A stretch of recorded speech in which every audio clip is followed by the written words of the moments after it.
केंद्र सरकार की तरफ से बड़ा फैसला किया गया। अरावली में खनन पर केंद्र सरकार ने रोक लगाई है। अरावली में कोई भी नई माइनिंग लीज जारी नहीं की जाएगी।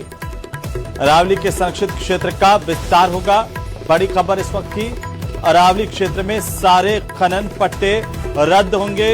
ये बहुत बड़ी खबर है इस वक्त की, ये बड़ी जानकारी इस वक्त की।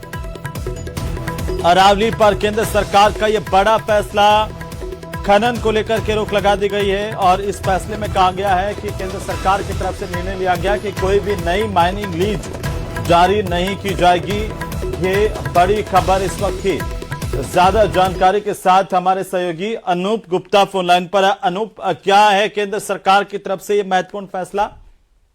देखिए, बता दूं कि जिस तरीके से अरावली को लेकर के इलीगल माइनिंग को लेकर और जो सरकार का जो डायरेक्शन था इससे पहले, उसको लेकर जिस तरह से विवाद हुआ था, उसके बाद लगातार जो है वो भूपेंद्र यादव जो कि केंद्रीय मंत्री हैं, वो लगातार कह रहे थे कि इलीगल माइनिंग को खत्म करने के लिए केंद्र सरकार पूरी तरह से प्रतिबद्ध है। और जहां तक जो सर्कुलर जारी किया गया था वो कहीं ना कहीं जो इंटरनेशनल मानक है उसके आधार पर किया गया था, लेकिन विवाद बढ़ा और उसके बाद केंद्र सरकार ने एक बड़ा, कह सकते हैं कि बड़ा फैसला लिया है और पूरी तरह से जो अरावली रेंज है एनसीआर से लेकर गुजरात तक, साफ तौर से जो डायरेक्शन आया है उसमें कहा गया है कि एनसीआर क्षेत्र से लेकर गुजरात तक का जो पूरा अरावली रेंज है उसमें पूरी तरह से इलीगल माइनिंग पर प्रतिबंध लगा दी गई है। माइनिंग पर फिलहाल प्रतिबंध लगा दी गई है। इसके अलावा जो मंत्रालय है उन्होंने Indian council of forestry research and education को भी